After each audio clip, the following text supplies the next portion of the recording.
여러분, 오늘은 우리 민족의 가장 감동적인 전설 가운데 하나, 바리대기의 이야기를 들려드립니다. 버려진 딸이었지만 끝내 아버지를 살리고 사람들의 영혼을 지키는 신이 된 여인. 그 여정은 단순한 전설이 아니라 우리 인생의 축소판 같은 이야기이기도 합니다. 버려졌지만 빛난 아이 바리대기. 이제 그녀의 여정을 함께 떠나보시죠. 옛날 옛적 어느 나라에 왕과 왕비가 있었습니다. 그들은 오랫동안 아들을 기다렸죠. 그러나 첫째부터 여섯째까지 모두 딸. 그리고 마침내 일곱째 아이가 태어납니다. 또 딸이라니? 이 아이는 필요 없다! 버려라! 왕은 냉정했습니다. 갓 태어난 아기는 이름조차 얻지 못한 채 버려졌습니다. 사람들은 그 아이를 버려진 아이라 하여 바리대기라 불렀습니다. 아무 죄 없는 아이, 세상에 태어나자마자 버려진 운명. 그러나 이것은 시작일 뿐이었습니다. 세월이 흘러 왕이 중병에 걸렸습니다. 온몸이 시들고 목숨이 위태로웠습니다. 그때 신령이 말했습니다. 저 먼 서천서역에 있는 약수만이 왕을 살릴 수 있습니다. 그러나 그 길은 죽음을 각오해야 합니다. 왕궁의 누구도 나서지 않았습니다. 그러나 뜻밖에도 버려졌던 일곱째 딸 바리대기가 걸어 나왔습니다. 아버지, 제가 다녀오겠습니다. 버려졌던 저라도 아버지를 살리겠습니다. 그 순간 버려졌던 딸은 운명의 주인공이 됩니다. 바리대기의 여정은 말 그대로 죽음을 무릅쓰는 길이었습니다. 첫 번째는 끝없는 바다였습니다. 검은 구름이 몰려오더니 거대한 폭풍이 바다를 뒤흔들었습니다. 작은 나룻배는 뒤집힐 듯 요동쳤습니다. 아버지를 살려야 해. 이 폭풍 따위에 무너질 수 없어. 그때 바닷속에서 빛이 일렁이더니 용왕이 나타났습니다. 작은 인간아, 너의 눈빛은 진시하구나. 내가 너를 돕겠다. 순간 거친 파도가 갈라지듯 잔잔해지고 바리대기는 무사히 바다를 건넜습니다. 바다를 건넌 뒤 기다린 것은 풀 한 폭이 없는 황무지였습니다. 해는 머리 위에서 불덩이처럼 내리쬐었고 바람은 모래를 휘몰아쳐 눈조차 뜨기 힘들었습니다. 목이 타들어간다 하지만 멈출 수 없어. 그때 작은 샘물이 눈앞에 나타났습니다. 그러나 가까이 다가가자 그것은 신기루였습니다. 바리대기는 절망했지만 무릎을 꿇고 두 손을 모았습니다. 저는 제 목숨보다도 아버지를 먼저 살려야 합니다. 이 고난조차 견디겠습니다. 그 순간 땅속에서 물 한 방울이 솟아올랐습니다. 그 물은 그녀의 입술을 적셔 다시 길을 가게 했습니다. 이제 바리대기는 숲에 들어갔습니다. 그러나 그 숲에는 사람을 잡아먹는 괴물들이 쫓아오고 있었습니다. 어린 것, 내 피를 마시리라. 괴물들은 거대한 발톱과 이빨을 드러내며 달려들었습니다. 바리대기는 도망쳤지만 길은 사방이 막혀 있었습니다. 힘으로는 이길 수 없어. 그렇다면 지혜로. 바리대기는 나뭇잎을 모아 불을 지폈습니다. 불길이 치솟자 괴물들은 두려워하며 뒷걸음쳤습니다. 그 틈을 타 바리대기는 숲을 빠져나왔습니다. 이제 앞을 가로막는 것은 급류가 휘몰아치는 거대한 강이었습니다. 다리도 배도 없었습니다. 돌아갈 수도 없고 멈출 수도 없다. 반드시 건너야 한다. 바리대기는 강에 몸을 던졌습니다. 거센 물살이 그녀를 휘몰아쳤습니다. 숨이 끊길 듯 차가운 강물 속, 그때 강의 신령이 속삭였습니다. 진정 너의 마음이 순수하다면 물은 너를 삼키지 않으리라. 순간 물살이 갈라지며 길이 열렸습니다.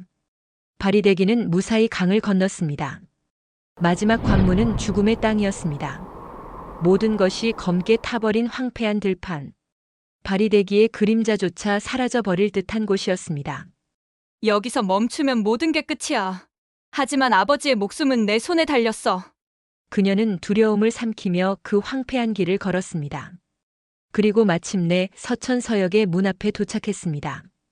바리대기의 발은 피투성이었고 온몸은 상처로 가득했지만 그녀의 눈은 빛나고 있었습니다. 그 빛은 버림받은 아이가 아니라 온 세상을 구할 영웅의 눈빛이었습니다.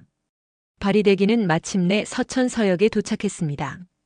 그곳은 눈부신 빛과 깊은 어둠이 공존하는 신비로운 세계였습니다. 그녀 앞에 나타난 이는 생명수의 주인이자 이 세상의 시험관이었습니다. 바리대기여, 내가 찾는 것은 생명을 살리는 약수다. 그러나 욕심 많은 자의 손에 들어가면 온 세상이 파멸할 것이다. 내 마음이 진실한지 먼저 증명하라. 그 순간 눈앞에 세 개의 항아리가 나타났습니다. 하나는 황금으로 빛났고 하나는 검은 연기를 뿜었으며 마지막 하나는 볼품없는 질그릇이었습니다. 약수가 담긴 그릇을 찾아라. 잘못 고른다면 내 목숨은 여기서 끝날 것이다. 황금 항아리는 너무 화려하다. 검은 항아리는 불길하다. 겉모습이 초라한 질그릇. 하지만 진실은 겉이 아니라 속에 있지 않을까? 바리대기는 질그릇을 집어들었습니다. 순간 그 안에서 맑은 물소리가 울려 퍼졌습니다. 지혜롭구나. 겉이 아닌 속을 본 자만이 첫 시험을 통과한다. 두 번째 시험은 끝없는 기다림이었습니다. 신령은 바리대기를 차가운 동굴 속에 앉히고 말했습니다. 이 동굴에서 시간의 흐름을 견뎌라. 너의 마음이 흔들리면 약수는 사라질 것이다. 어둠은 길고 추위는 뼛속까지 스며들었습니다. 바리대기는 눈을 감은 채 아버지의 얼굴을 떠올렸습니다. 아버지 비록 저를 버리셨지만 저는 아버지를 살려야 합니다. 이 기다림조차 제 사랑의 증거일 뿐입니다. 며칠 몇 달이 흐른 듯 바리대기는 움직이지 않았습니다. 그녀의 인내심 앞에서 동굴의 어둠은 무너지고 빛이 스며들었습니다. 인내는 사랑에서 비롯된다. 내가 그 사랑을 증명했구나. 마지막 시험은 가장 잔인했습니다. 바리대기여, 약수를 얻기 위해선 너의 피와 눈물이 필요하다. 내가 흘린 고통이 섞여야만 이 물이 생명의 힘을 얻는다. 바리대기는 잠시 망설였습니다. 하지만 이내 손에 칼을 쥐었습니다. 제 생명은 한 사람의 것이 아닙니다. 아버지를 살리고 세상을 살릴 수 있다면 제 고통쯤은 아무것도 아닙니다. 그녀가 손바닥을 베자 붉은 피가 약수에 떨어졌습니다. 눈에서 흐른 눈물이 그 물과 섞였습니다. 순간 항아리 안의 물이 황금빛으로 빛나며 세상을 울렸습니다. 내 마음은 지혜롭고 인내심은 강하며 사랑은 스스로를 희생할 만큼 깊구나. 이제 너는 생명수를 가질 자격이 있다. 바리대기는 드디어 약수를 손에 쥐었습니다. 그 순간 버려진 아이는 더 이상 한낱 인간이 아니었습니다. 세상을 구하는 구도자, 희생과 사랑의 상징이 된 것이었습니다. 서천서역의 세 가지 시험. 지혜, 인내, 그리고 희생. 바리대기는 모두 통과했습니다. 그녀가 손에 쥔 것은 단순한 물이 아니었습니다. 그것은 사랑의 결정체이자 인간의 위대함 그 자체였습니다. 바리대기는 드디어 생명수를 손에 넣었습니다. 그러나 여정은 끝나지 않았습니다. 이제 다시 고향으로 돌아가야 했습니다. 돌아가는 길에도 수많은 위험이 기다리고 있었죠. 생명수를 지키려는 어둠의 세력들이 나타났습니다. 그 물은 인간이 가져갈 수 없다. 괴물들이 몰려들었고 바리대기의 발밑은 무너져 내릴 듯 흔들렸습니다. 이 물은 나만의 것이 아니다. 아버지와 사람들을 살려야 한다. 절대 빼앗길 수 없어. 바리대기는 몸을 던져 괴물들을 따돌렸고 손에 든 약수병을 품에 꼭 껴안은 채 다시 강을 건넜습니다.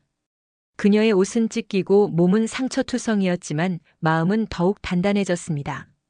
마침내 고향 땅에 도착했을 때 왕궁은 깊은 슬픔에 잠겨 있었습니다. 왕의 병은 이미 극에 달했고 숨은 가늘어져 있었습니다. 궁인들은 울며 서로를 붙잡고 있었습니다. 이제 끝인가? 왕을 살릴 길이 없는가?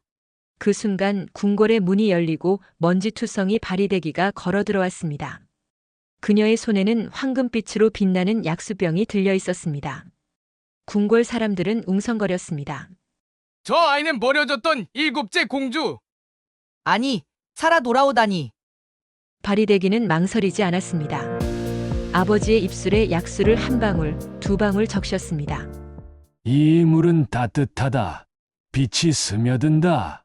순간 창백했던 얼굴에 붉은 기운이 돌기 시작했습니다. 왕의 눈이 떠지고 잃었던 기력이 되살아났습니다.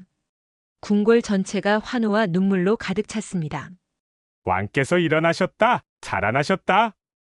내가 버린 딸이 결국 나를 살려주었구나. 바리대기, 넌 내 목숨의 은인이다.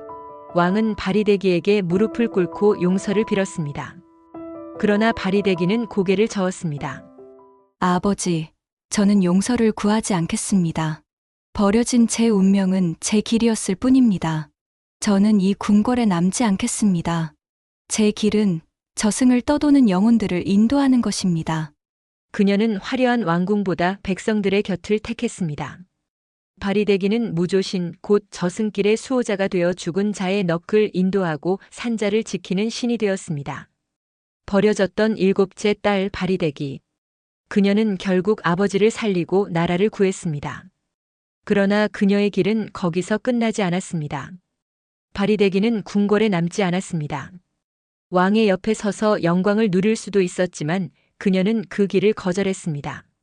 저는 더 이상 왕궁의 딸이 아닙니다. 저는 버려졌던 그날부터 이미 백성과 영혼을 위한 길을 걸어왔습니다. 제 힘은 아버지만을 살리기 위함이 아니라 살아있는 이들과 죽은 이들을 위한 길이 될 것입니다. 그리하여 바리대기는 무조신, 죽은 영혼을 저승으로 인도하는 수호신이 되었습니다.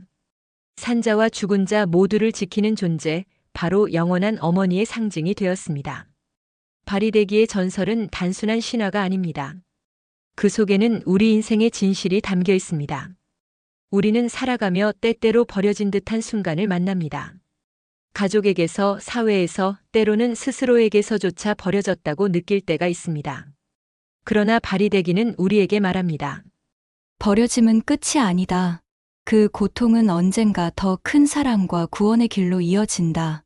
지혜는 겉모습이 아니라 마음에서 나오고, 인내는 외로움 속에서도 피어나는 꽃이며, 희생은 나를 잃는 것이 아니라 세상을 얻는 길이라는 것을 바리대기는 보여주었습니다. 이제 삶의 뒷길을 걸어가는 우리 모두에게 바리대기의 이야기는 또 다른 의미를 줍니다. 젊은 날의 버림, 고난, 아픔은 모두 헛되지 않았습니다. 그 경험이야말로 누군가를 살리고 지키는 힘이 될 수 있습니다. 시청자 여러분, 여러분의 인생 또한 이미 수많은 시련을 견뎌온 바리대기의 여정과 다르지 않습니다. 지금까지 살아온 세월이 누군가에게는 빛이 되고 또 다른 세상을 살리는 생명수가 될 수 있습니다. 바리대기는 우리에게 이렇게 속삭입니다. 시련은 너를 무너뜨리기 위해 오는 것이 아니다. 너를 단단하게 만들고 더 큰 길로 이끌기 위해 오는 것이다. 오늘의 이야기가 여러분 마음속에 작은 등불이 되길 바랍니다. 그리고 그 등불이 여러분의 삶을 따뜻하게 밝혀주길 바랍니다. 지금까지 있는 말들이었습니다. 오늘의 이야기가 좋았다면 구독과 좋아요로 함께 해주시길 바랍니다. 여러분의 인생 이야기 또한 언젠가 또 다른 바리대기처럼 세상을 비추는 전설이 되기를 기원합니다. 감사합니다.